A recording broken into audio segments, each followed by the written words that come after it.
Hello friends, Tony here, welcome. So here we left in the last video. What I have done is just added h1 and had users here in the index. Okay, and yeah. Now what I want is to display a table to show all the users in the table and also to have a link. And when we click on that link, to go to /user/create when we are going to have a form to create a new user.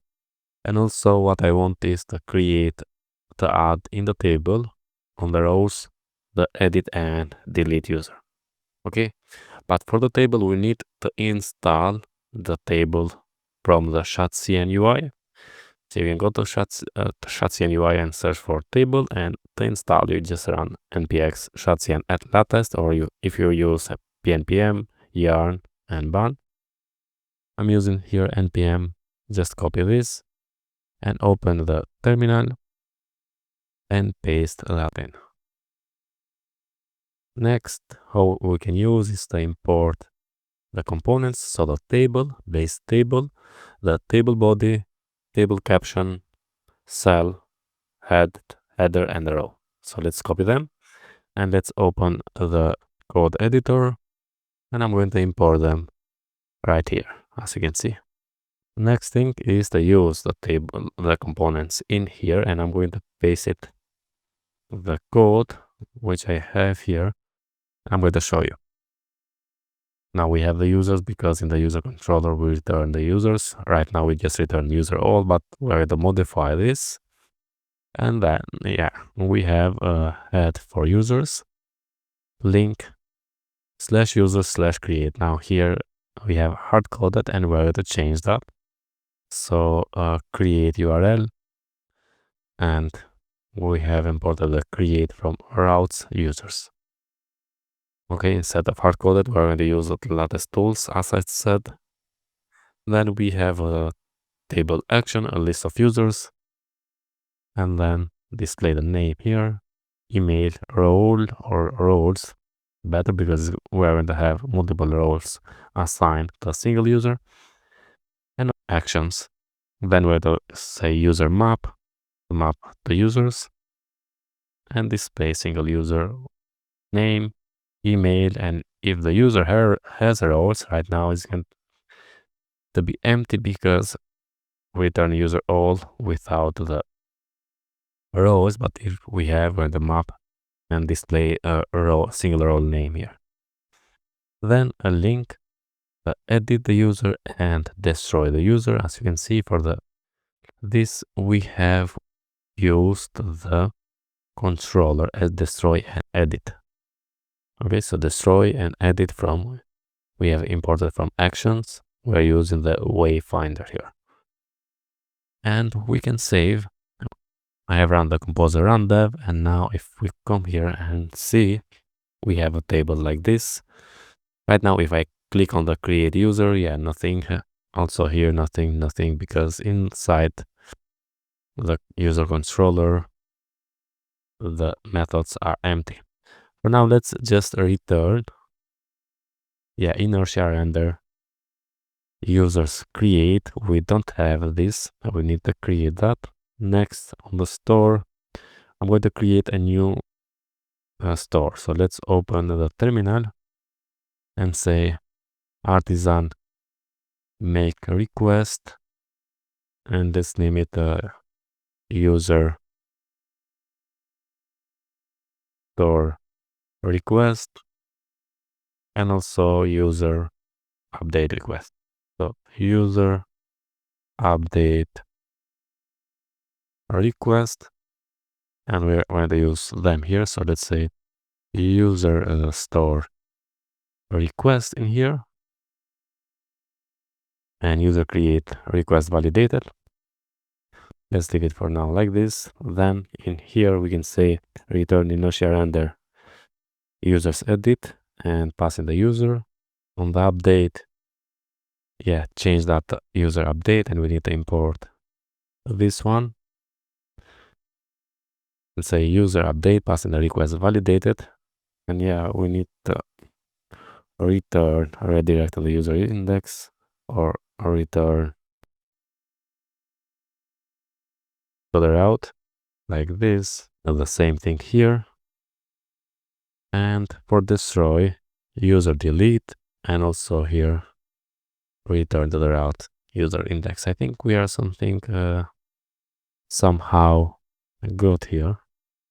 We need to update the user store to change this to be true, and the rules name is going to be required, email required, unique to users, email password is going to be required, but I don't prefer things here. But anyway, let's leave it like this now. Let's close this and let's open the update also. Change this to true. And here without name, email required, and with the user rule. And let's import the rule from the Illuminate validation. Unique, passing the user model. Import also this one. And not ignore this user, because this user is the user who is authenticated. But this route user ID.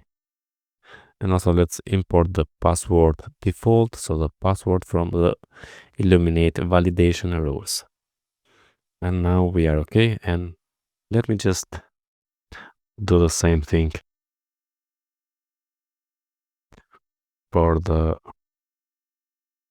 user store. So instead of something like this, paste that in, and rule unique to the user. Import also the password from the rules here. I think we are okay. Let's save, close, and let's save. Now let's create this users create. So inside the JS index, let's save this as create. Okay, save it. Now you can go inside the pages. We have auth and we have this register, so you can go and see or copy the form from here. Here you can see this is used in the store form.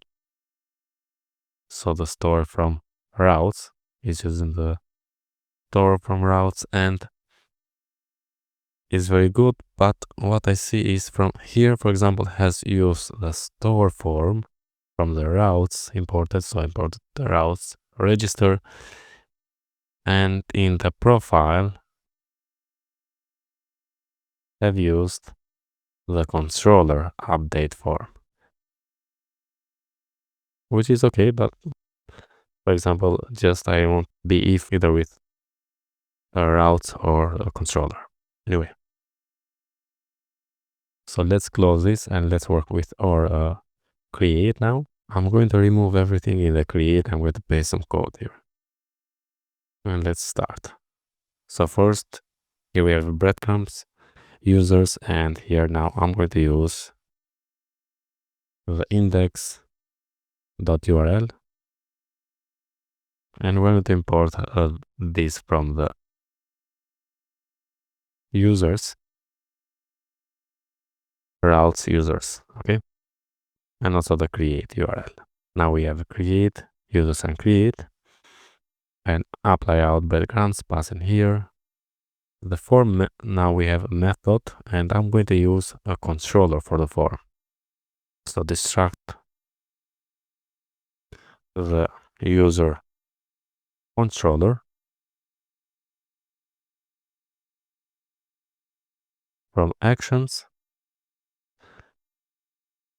dot store dot form,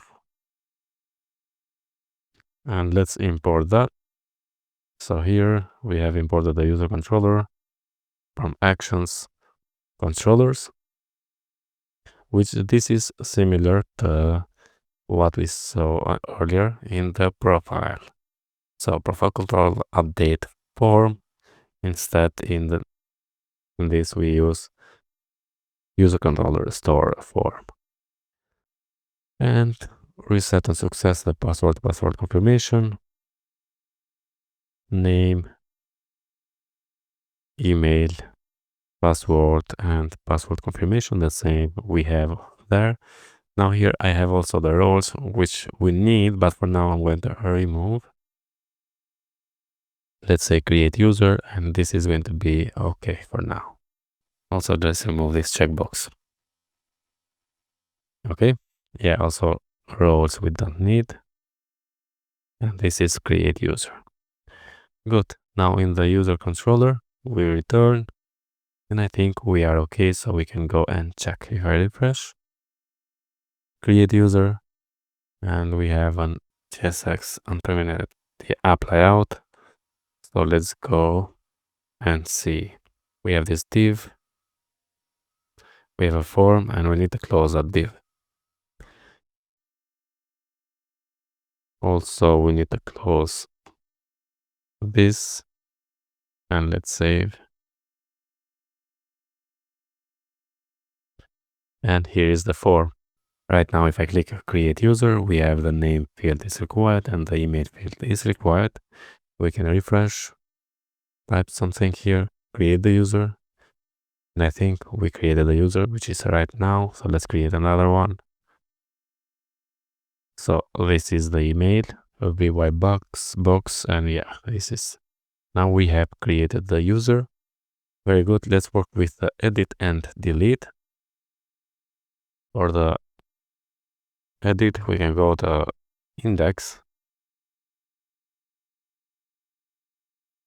So let's open the index inside the users. And here what we have, edit, we pass the user. Okay, so on the user controller, store edit, we need the user edit, which we don't have, but we can use the create, which is going to be the similar. So save as edit. Okay, and in the edit first, what we need is this is going to be edit. Also, this one is going to be edit.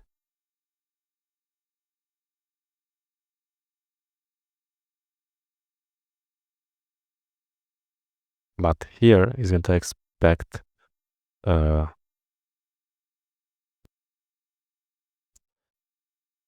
user.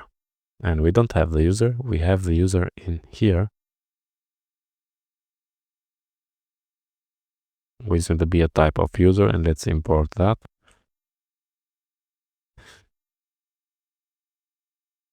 Okay, so right here, let's remove the role because we don't need the role here.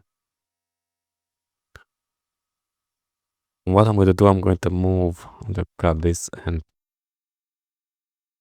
put it inside of here. And now we have the user, so we can use that user in here. Pass the user. Also change that edit user, and the form we need to update. So instead of user controller store, we can say user controller update. And in the form, we need to pass an argument, which is the user. Okay, we don't need the reset password confirmation here. Name, email, okay, password, but the password confirmation we don't need in here. So let's remove. Let's say update the user. This is going to be tab index 4, but also we need to add the default values. So in the name, I'm going to add right here, not value, but the default value to be username. And also here, a default value to be user email. For the password, we're going to leave it empty. And also let's see on the user controller, because on the update, password is going to be nullable, yes. And here, instead of saying request validated, Let's update this. Let's say name to be request name and password to be request password if that is present. Okay. Otherwise, it's going to be user password, and we don't need to say decrypt because we have defined in the class that requests need to be hashed. I think we are okay. Return the route and also for the delete. Let's save and let's see now. Let's open the browser, refresh. When we click, let's click to this one, say curly, so edit, and yeah, we have curly, and this is the email of that user. Now I'm going to say ... here. Update the user, and we have ... We can edit, remove this one. If I remove everything, say update, yeah, let's say test, say update, and now we have test here. Okay, now let's work with delete. If I click here, deleting, deleting, deleting, and yeah, now I'm logged in, but the idea is that the delete works. So now we have CRUD for the users, create, edit, and delete. That is for this video, because if we make all the CRUDs, it's going to be a long one, and I want short version. I'm going to merge, as I told you, in one video. If you like, you can wait for that. But for this video, we are okay. Next, we are going to create a roles CRUD, and then permissions, and then work with permissions and roles to assign to users, and create the tasks CRUD and check if the user can create a task, can see a task, can edit, and can delete. That's it all about this video. Now, if you like such a videos, don't forget to subscribe to my channel, like the video, share with your friends, and see you in the next one. All the best. Thank you very much.